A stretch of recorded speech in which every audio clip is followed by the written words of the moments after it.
belajar pagi hari ini dari kitab Roma 5 ayat 1 sampai 11. Kita akan membacanya secara bergantian. Saya yang ganjil, Bapak Ibu dan saudara-saudari nanti mengikuti membacanya yang genap. Sebab itu kita yang dibenarkan karena iman, kita hidup dalam damai sejahtera dengan Allah oleh karena Tuhan kita Yesus Kristus. Masuk oleh iman kepada kasih karunia ini. Di dalam kasih karunia ini kita berdiri dan kita bermegah dalam pengharapan akan menerima kemuliaan Allah. Dan bukan hanya itu saja, kita malah bermegah juga dalam kesengsaraan kita. Karena kita tahu bahwa kesengsaraan itu menimbulkan ketekunan. Dan ketekunan menimbulkan tahan uji. Dan tahan uji menimbulkan pengharapan. Dan pengharapan tidak mengecewakan. Karena kasih Allah telah dicurahkan di dalam hati kita oleh Roh Kudus yang telah dikaruniakan kepada kita. Karena waktu kita masih lemah, Kristus telah mati untuk kita orang-orang durhaka pada waktu yang ditentukan oleh Allah. Sebab tidak mudah seorang mau mati untuk orang benar, tetapi untuk orang yang baik ada orang yang berani mati.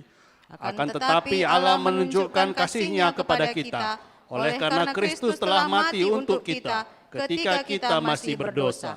Lebih-lebih karena kita sekarang telah dibenarkan oleh darah-Nya, kita pasti akan diselamatkan dari murka Allah. Sebab jikalau kita ketika masih seteru diperdamaikan dengan Allah oleh kematian anaknya, lebih-lebih kita yang sekarang telah diperdamaikan pasti akan diselamatkan oleh hidupnya. Dan bukan hanya itu saja, kita malah bermegah dalam Allah oleh Yesus Kristus Tuhan kita. Sebab oleh Dia kita telah menerima pendamaian itu. Mari kita melihat kertas warta kita di sini, temanya hasil pembenaran. Iya. Nenek moyang kita Adam telah berdosa. Dosa Adam telah menjalar dan maut sampai kepada semua orang. Tetapi ketaatan Kristus memberikan kebenaran dan kehidupan pada semua orang yang percaya kepadanya. Ketika kita lahir, kita menjadi anak-anak Adam yang terkutuk. Tetapi dalam kelahiran baru, ketika percaya kepada Kristus, kita menjadi anak-anak Allah yang diampuni dan memperoleh pembenaran. Iya. Kita masuk ke pertanyaan pertama. Untuk siapakah Yesus Kristus mati? Ya, kalau minggu lalu kita sudah belajar ya, bagaimana Paulus merujuk kepada Abraham dan kepada Daud. Orang yang juga berdosa. Iya. Tetapi karena iman mereka kepada apa yang Tuhan katakan, iman Abraham kepada janji Tuhan, dan dia percaya, dia dibenarkan. Ketika Daud waktu ditegur Nabi Nathan dan dia percaya itu teguran dari Tuhan dan dia merendahkan diri sebagai bentuk imannya kepada Tuhan, dia dibenarkan. Nah, ini di pasal yang kelima ini Paulus semakin merujuk kepada puncaknya, yaitu Adam. Iya. Kita melihat ya, ketika Adam belum berdosa, damai sejahtera benar-benar ada di tengah-tengah dunia. Adam dengan Allah ada damai. Oleh karena tidak ada dosa. Adam dengan Hawa ketika Hawa diberikan pernyataannya apa? Inilah dia, tulang dari tulangku, daging dari dagingku. Artinya apa? Ini diriku sendiri. Ya gak ada orang nyakiti dirinya ya. Ada. Siapa? Orang gila. Kan gitu ya, itu mau menyakiti dirinya. Tapi kalau yang namanya waras, gak ada memukuli diri ataupun menyiksa diri. Tapi ada juga yang kayak mana? Sakit jiwa, belum gila bener, tapi udah mulai dikit-dikit sakit jiwa gitu ya. Sehingga mulai menyiksa diri. Ada juga. Tapi ketika Adam belum jatuh dalam dosa, Apapun diberikan Tuhan termasuk Hawa, dia tahu ini baik. Dan kita melihat ya bagaimana Adam dan Hawa bersuka cita di Taman Eden. Tetapi begitu dosa masuk lewat dorongannya pernyataan ular dan mulai mereka bimbang terhadap Tuhan, kebimbangan awalnya lalu lahirlah sikap untuk melawan, mendurhaka, memberontak dengan memakan buah yang dilarang oleh Tuhan. Kita melihat apa yang pertama terjadi. Adam dan Hawa malu. Dan dia juga sudah takut datang kepada Tuhan. Di sini kita melihat hilang damai sejahtera. Begitu mereka makan, langsung mereka merasa telanjang. Hilang damai itu. Dan apa yang terjadi lagi? Tuhan datang pun tidak lagi menjadi kegirangan bagi mereka. Udah menjadi menakutkan. Kenapa? Karena dengan Tuhan ini tadi sudah rusak. Apalagi yang terjadi antara dia, Adam dan Hawa. Ketika Tuhan membongkar soal dosa, mereka sudah saling menyalahkan, cari pembenaran. Perempuan yang kau tempatkan di sisiku, dia yang kasih aku makan, maka aku makan. Tuhan salah, perempuan salah. Dia benar. Tanya Hawa, ular yang memberi aku makan, maka aku makan. Iya, ular mau kemana lagi, cari siapa gitu ya kan. Jadi gak bisa lagi. Sudah ada tidak damai antara Adam dan Hawa. Dan juga begitu dengan alam. Dulu ketika Adam belum jatuh dalam dosa, adalah satu kegirangan bagi dia untuk mengelola Taman Eden.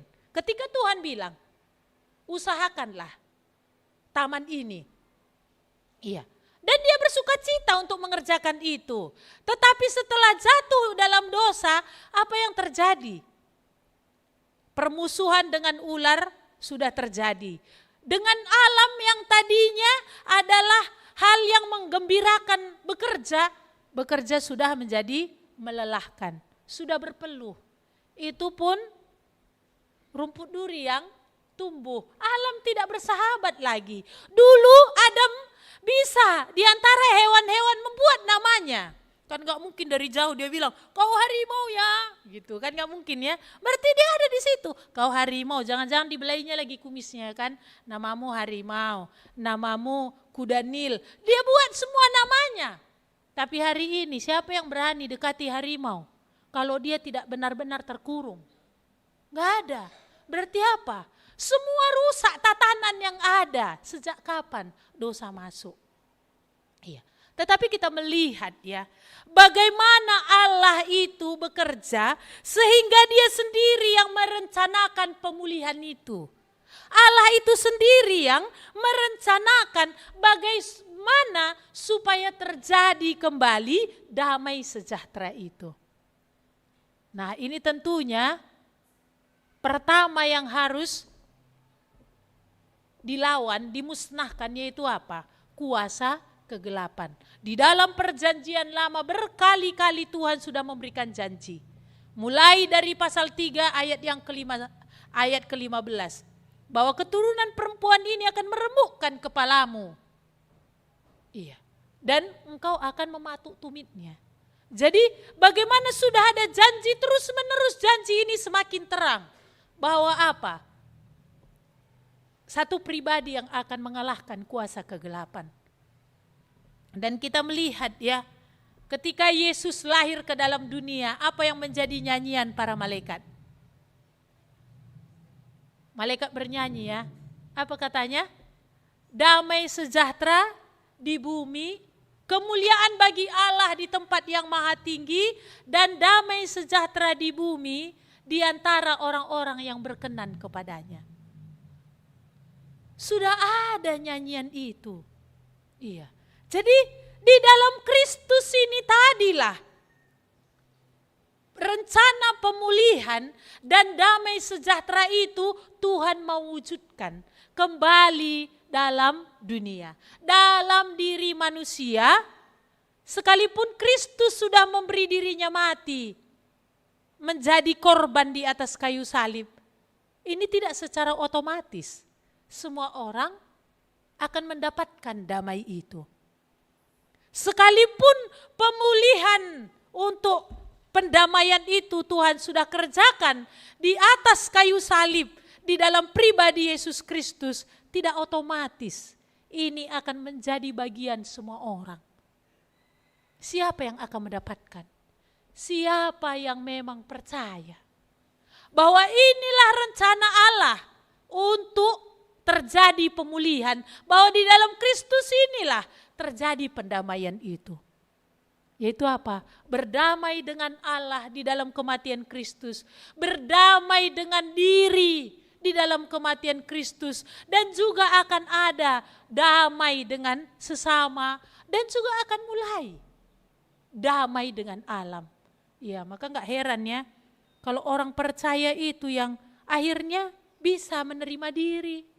Oleh karena di dalam Kristus ini tadi, Roh Tuhan itu akan mengajari dia untuk bisa berdamai dengan dirinya, masa lalunya, dengan keluarganya. Kan bisa banyak hal ya yang terjadi di masa lalu dengan keluarga, kepahitan, kebencian, ada mungkin banyak. Iya. Seorang anak remaja kalau dia cerita masa lalunya, artinya dulu kalau dia cerita tentang bapaknya, dia masih meneteskan air mata. Kenapa?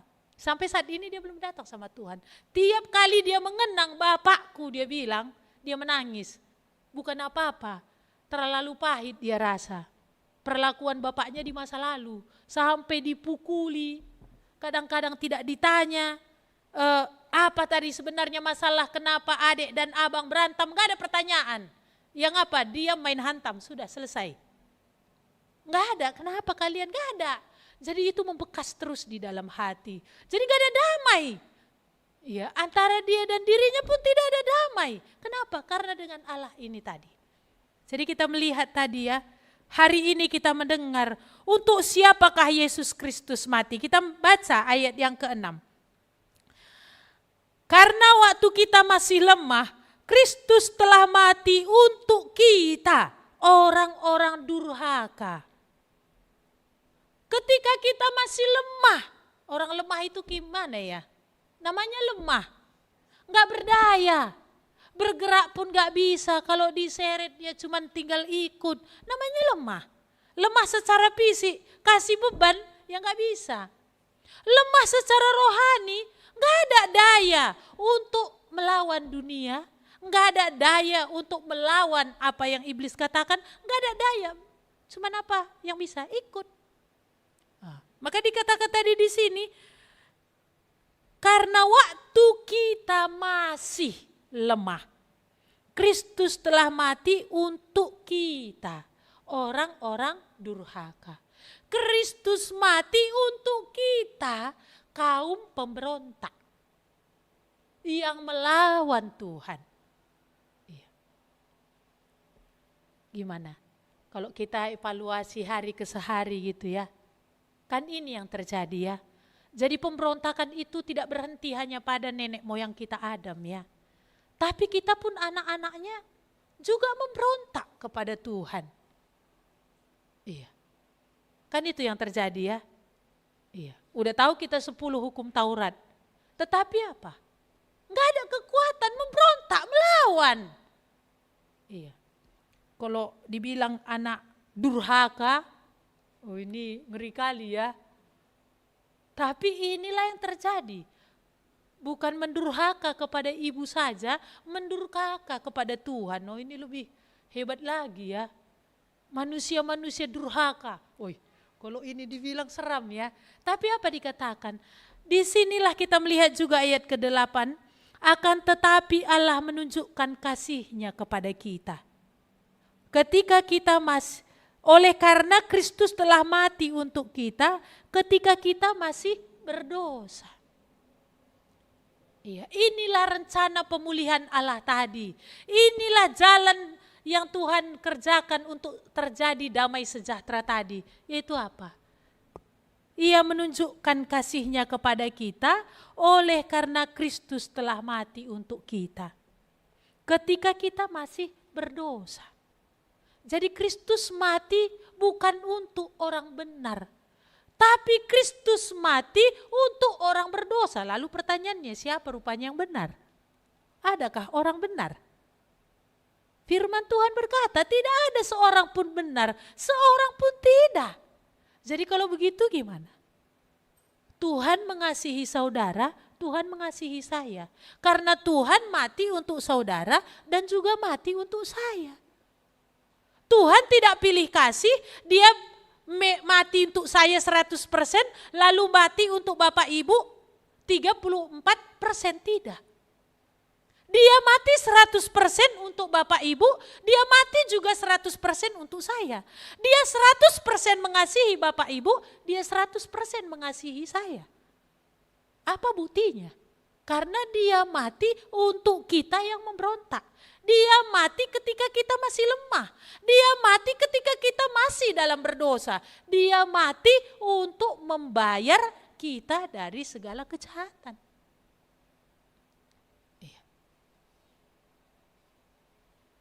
Kira-kira ya, kalau dari awal dulu, dari awal ya, telanjang kau melihat siapa suamimu.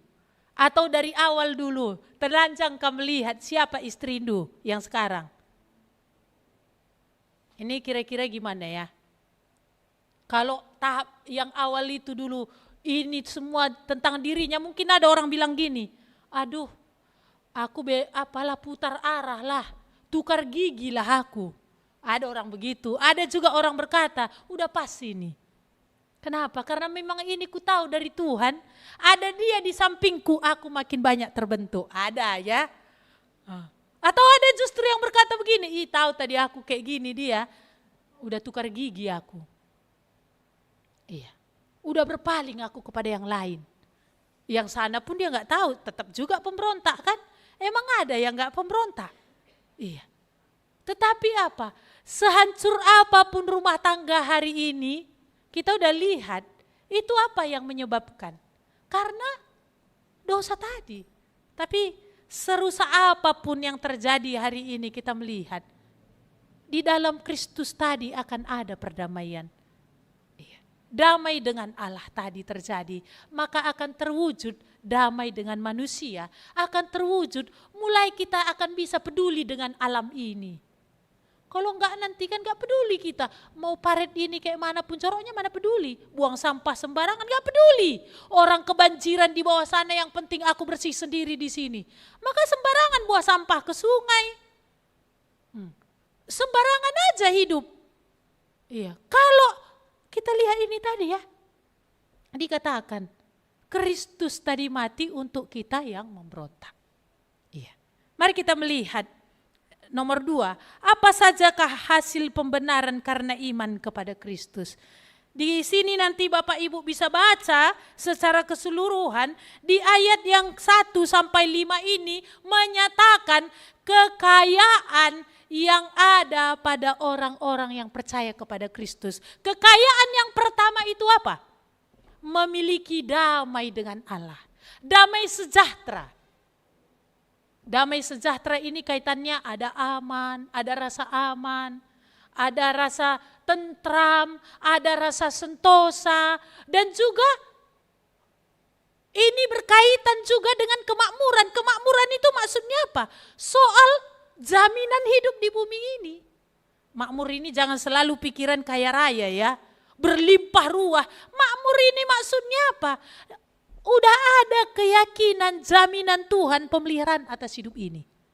Jadi disinilah dikatakan damai sejahtera ataupun shalom. Dan ini gak akan ada di dalam diri orang yang tidak datang kepada Kristus.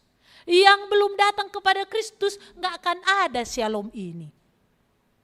Shalom tadi apa? Damai sejahtera dengan Allah terjadi, akan terjadi nantinya damai sejahtera dengan diri, damai sejahtera dengan orang, damai dengan alam. Ini akan Tuhan kerjakan ini. Dan yang pertama terjadi dengan Allah. Iya, kita punya peribahasa ya, musuh satu banyak, teman 1000 dikit. Ya, musuh satu banyak, teman 1000 dikit. Ya apalagi kalau musuh itu preman di sini, waduh satu pun itu banyak kali.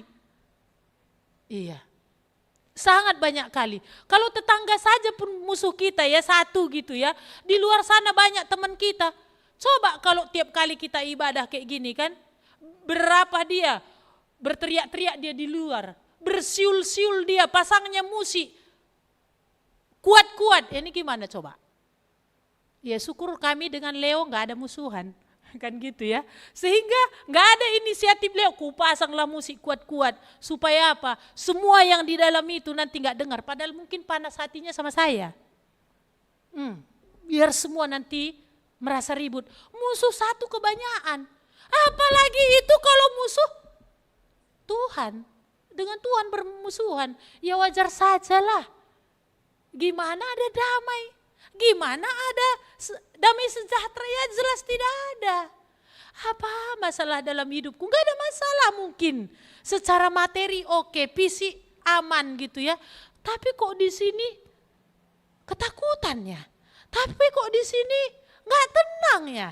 Ya iya, dengan pemilik alam semesta ini masih bermasalah, gimana?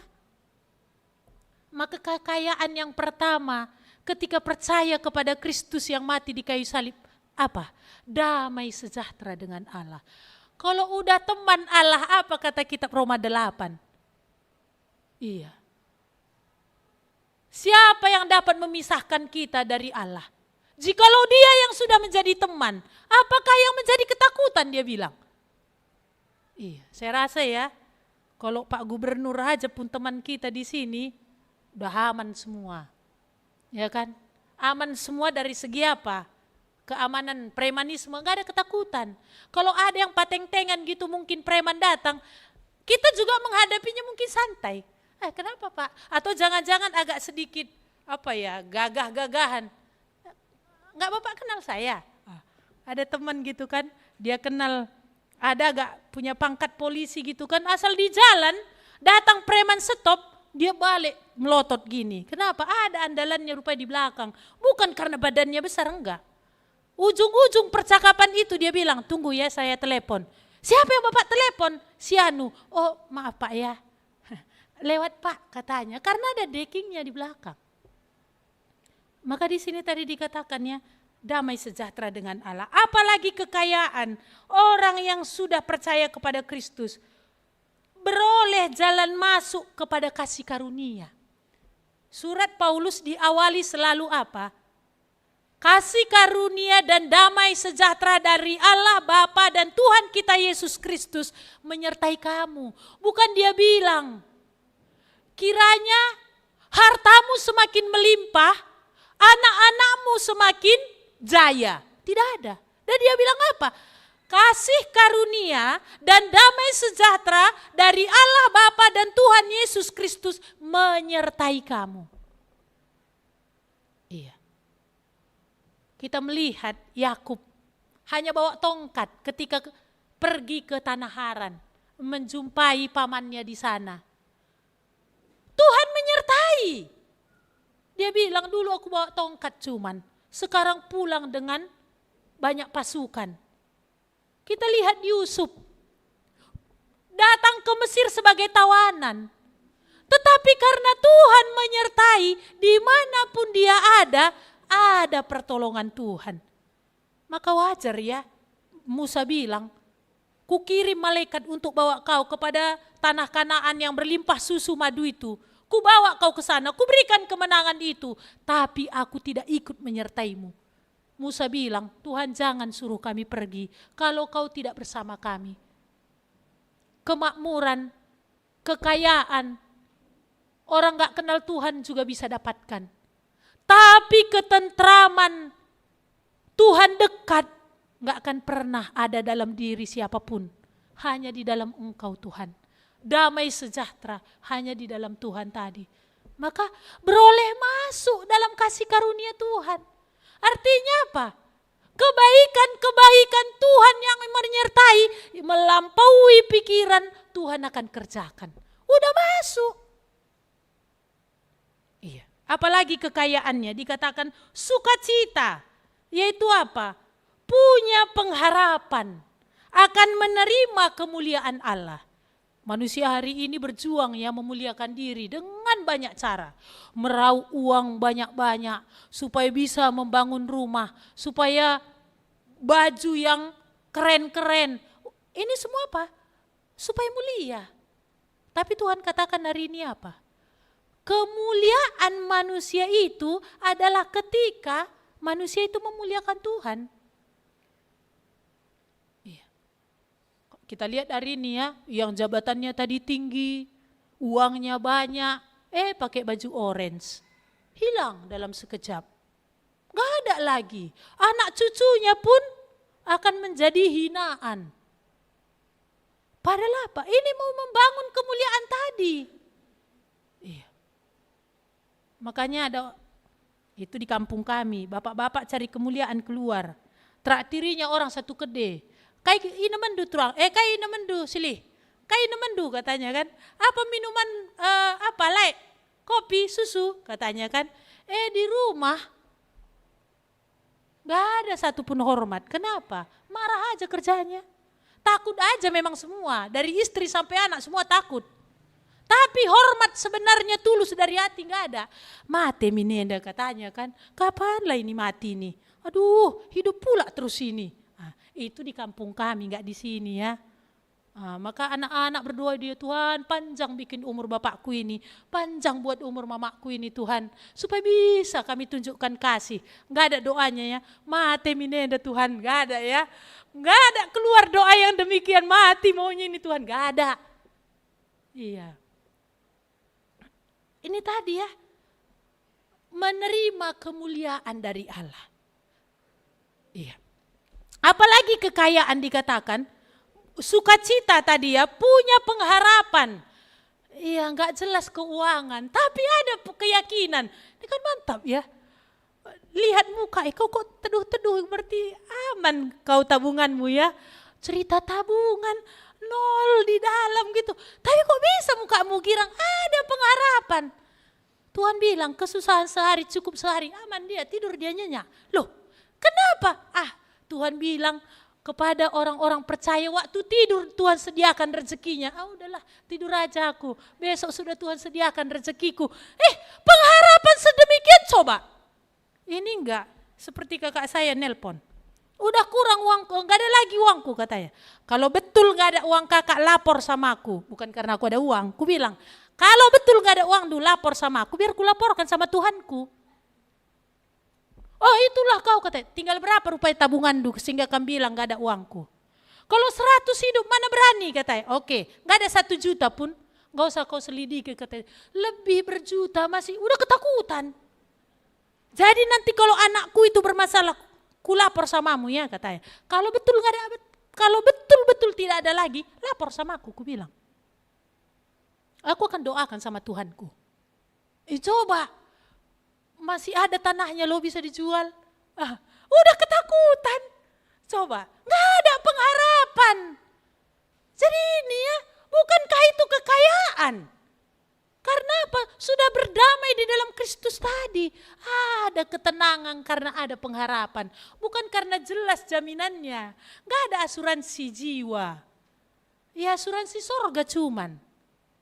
Iya. Apalagi kekayaan tadi dikatakan bahkan di dalam permasalahan orang yang di dalam Kristus itu layak bermegah. Kita lihat coba. Apa salah tulis dia ini?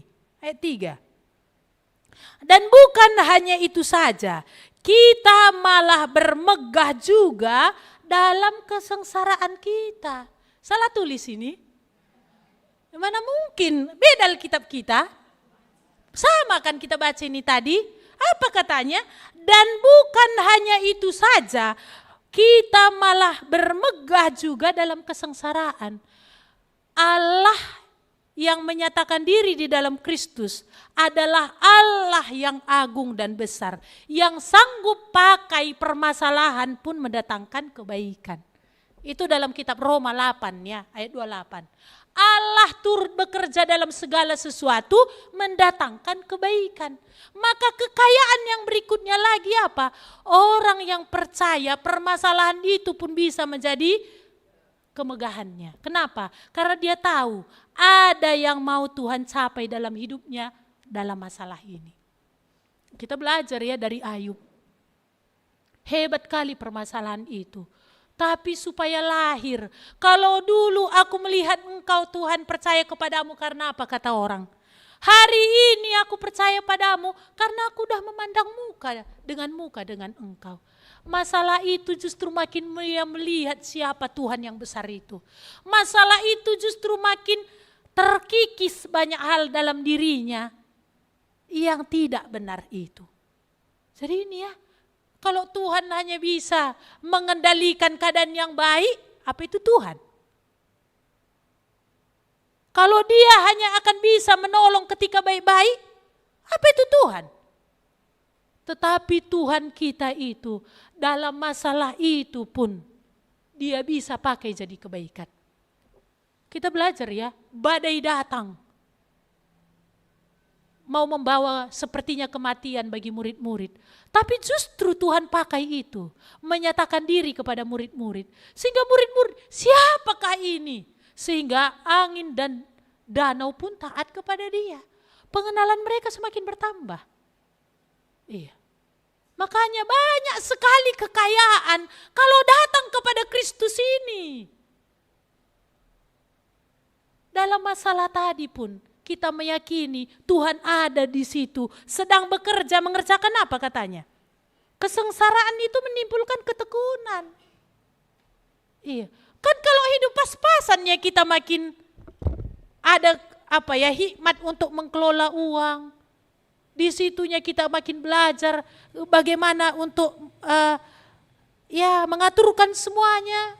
Coba kalau banyak, kan pernah juga kita mengalami banyak ya, boros. Sembarangan aja. Tapi ketika makin dikit, di situ kan kita punya tanya Tuhan ya, gimana aku mengaturkan ini Tuhan. Jadi kesengsaraan tadi menimbulkan ketekunan. Ketekunan itu menimbulkan tahan uji. Iya, udah biasa pula hidup pas-pasan, ya udah. Kalau dulu ada gitu kan, sedikit kepajak, agak gemerlap sedikit tas monja, beli. Agak gemerlap sedikit kancing-kancing yang di baju itu, beli. Ini enggak, udah tahan uji. Gitu ya, pergi ke pajak gitu ya. Sini bu, 1.000, 310 gitu ya. Enggak, mempan lagi. Udah ada pikiran, apakah aku perlu? Begitu juga enggak kredit, ini kredit bukan perlu kali. Karena dulu banyak, apa-apa kredit. Bisanya nanti kan gajiku sekian. Kalau per bulan segini, gampang itu. Tuhan izinkan kesengsaraan. Supaya apa? Tidak terbiasa kredit-kredit. Kalau enggak nanti kan bisa cash beli handphone kredit. Handphone yang harga 2 juta sudah cukup RAM-nya sebenarnya. Karena ada 10 juta. Bukan kebutuhan kali. Gitu ya. Ini tadi kesengsaraan itu menimbulkan ketekunan. Ketekunan itu menimbulkan tahan uji. Dan tahan uji tadi dikatakan apa? Menimbulkan pengharapan. Pengharapan tidak mengecewakan. Kenapa? Karena Kristus sudah memberikan jaminan Roh Kudus. Apalagi kekayaan. Kita dikasihi dan kita diberikan Roh Kudus. Kalau dulu di dalam perjanjian lama, waktu itu Allah bilang kepada Musa, dirikan bait kemah suci supaya aku berdiam di tengah-tengahmu. Dan ketika Salomo mendirikan bait Allah, Tuhan hadir di situ. Tapi hari ini dalam diri tiap orang percaya justru menjadi kemah suci Allah. Tempat Allah berdiam, yaitu Roh Kudus itu. Bukankah itu sesuatu yang sangat luar biasa? Allah berkenan tinggal di hati tiap orang percaya. Roh Kudus loh. Dikatakan apa? Roh yang melebihi daripada roh-roh yang ada di dunia ini. Allah yang besar tadi berdiam di sini. Iya, Inilah kekayaan tadi. Apalagi kita melihat di ayat yang ke-6 sampai ayat 11 ini. Di sini menjelaskan bagaimana Tuhan mengerjakan perdamaian itu. Tadi dikatakannya, waktu kita masih lemah, Kristus telah mati untuk kita orang-orang durhaka.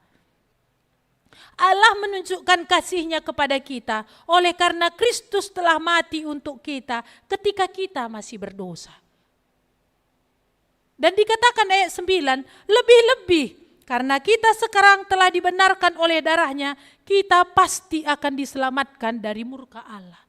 Apalagi yang terjadi, hasil pembenaran itu, gak ada ketakutan lagi. Ketika datang kepada Tuhan gak ada ketakutan. Ketika pun akan datang kematian itu, gak lagi ada ketakutan. Kenapa? Karena sudah diperdamaikan. Tidak lagi di bawah murka. Atau ada orang gini kan, kamu sudahnya datang kepada Tuhan, udahnya bertobat, sudah di dalam ngomong, kapan pula itu? Betul kau, katanya di dalam kan, udah keringat jagung lah dia. Kenapa? Mulutnya berkata iya, tapi hatinya, kapan pula itu terjadi? Hati ini paling gak bisa dibohongi.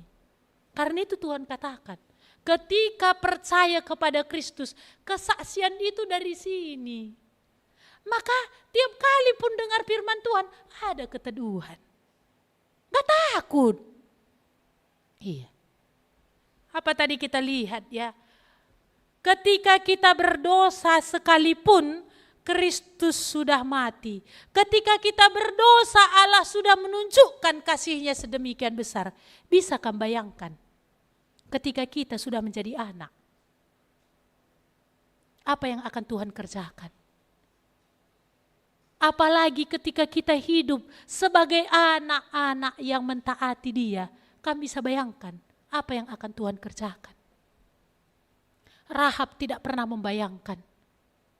Dia masuk saja dalam kumpulan orang Israel. Bagi dia sudah untung berlimpah-limpah. Tidak mati saja pun di tanah Jericho itu bersama dengan keluarganya, itu sudah lebih dari cukup. Tetapi apa? Tuhan tidak berhenti dalam hidup Rahab, perempuan sundal ini. Tuhan tidak hanya membawa dia masuk dalam kumpulan orang Israel. Tuhan tidak hanya membuat siapa yang bersama dia di dalam rumah itu selamat. Tapi bahkan Tuhan mengerjakan yang besar lewat dia. Mesias itu turun.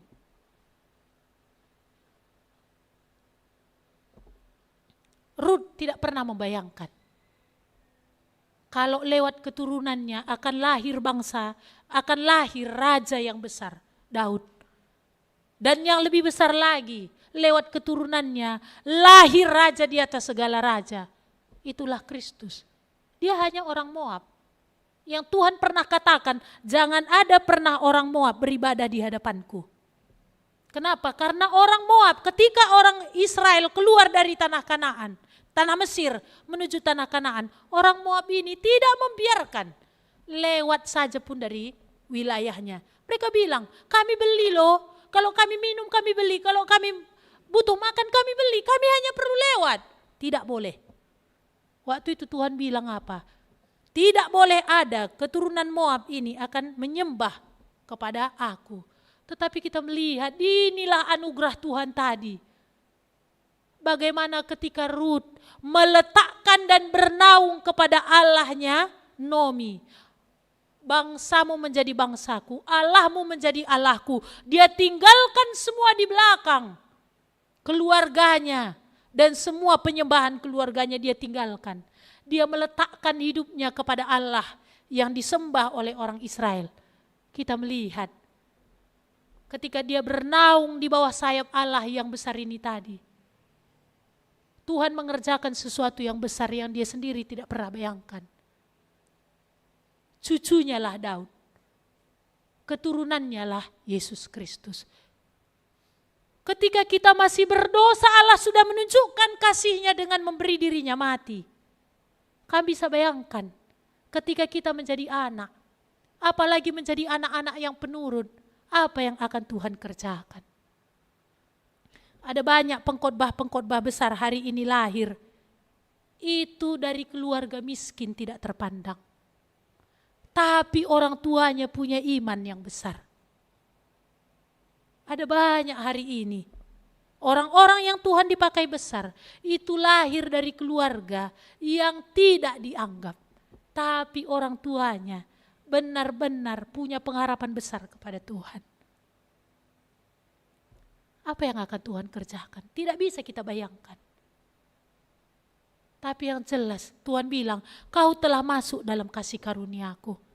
Jadi kalau sedemikianlah ada di dalam Kristus ini, betapa malang. Dan kalau bisa saya pakai ya, betapa bodoh ketika ada orang-orang terus menunda datang kepada Kristus, padahal akan terjadi damai sejahtera dalam hidupnya. Betapa bodoh. Karena apa? Iblis itu masih mempan memperdaya dia untuk menyatakan tunggu dulu. Jangan dulu. Kita melihat betapa kaya, mulianya apa yang Tuhan kerjakan dalam diri orang-orang yang percaya kepada Kristus, yang datang kepada Dia dan mempercayakan hidupnya kepadanya. Dan juga bagi kita yang sudah percaya, biarlah kita menjadi anak-anak penurut Tuhan. Kita akan melihat apa yang akan Tuhan kerjakan ke depan. Abraham tidak melihat kalau ternyata tanah Kanan itu benar diberikan kepada keturunannya. Kalau ternyata namanya menjadi masyhur di belahan dunia ini. Tapi dia percaya apa janji Tuhan itu. Walaupun kita yang melihat hari ini ya, dia gak lihat. Tapi dia percaya. Maka gak heran Tuhan katakan, orang-orang benar ya, orang-orang benar, anak cucunya akan menjadi perkasa di bumi. Perkasa gimana? Tidak ditaklukkan oleh dunia. Hari ini betapa banyak orang tua mengeluarkan air mata karena anaknya ditaklukkan dunia. Handphone menaklukkan dia. Semua pergaulan menaklukkan dia. Miris hati orang tua itu. Tuhan bilang, anak-anak orang benar akan menjadi perkasa di bumi. Tidak ditaklukkan. Iya. Jadi ini ya, aplikasi. Apakah saudara telah dibenarkan di hadapan Allah? Iya. Sudahkah saudara datang kepada Kristus? Sudahkah saudara berdamai dengan Allah? Atau tetap memilih menunda? Atau tetap memilih nggak datang? Iya. Ini berarti apa? Makin banyak yang akan menekan. Karena bukan datang sama Tuhan. Apakah saudara sudah diselamatkan dari murka Allah? Siapa yang tahu hari-hari hidup kita ini? Gak ada yang tahu. Bukan karena kita masih muda, atau bukan karena orang yang sakit, maka dia akan pulang.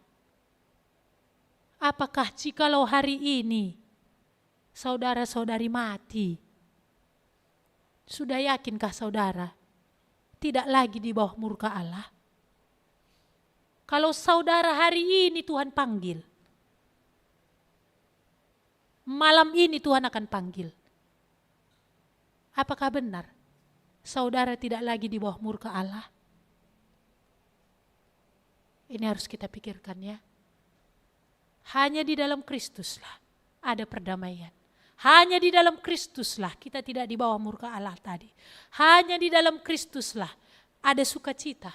Dalam Kristus ada damai sejahtera. Di dalam Kristus tadi kita punya pengharapan. Bahkan oleh karena iman kepada Kristus, dalam masalah itu pun kita bisa bermegah. Kenapa?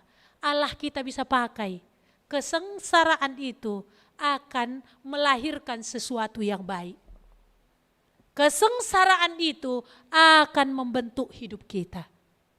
Kesengsaraan itu bisa Tuhan pakai menjadi kebaikan. Iya, mari kita melihat Roma 5 ayat 8 dan 9 ini. Sama-sama kita membaca dua-dua ya. Akan tetapi Allah menunjukkan kasih-Nya kepada kita. Oleh karena Kristus telah mati untuk kita. Ketika kita masih berdosa, lebih-lebih karena kita sekarang telah dibenarkan oleh darah-Nya, kita pasti akan diselamatkan dari murka Allah. Sudah pastikah? Kalau malam ini Bapak Ibu mati, sudah pastikah diselamatkan dari murka Allah? Mari kita berdoa.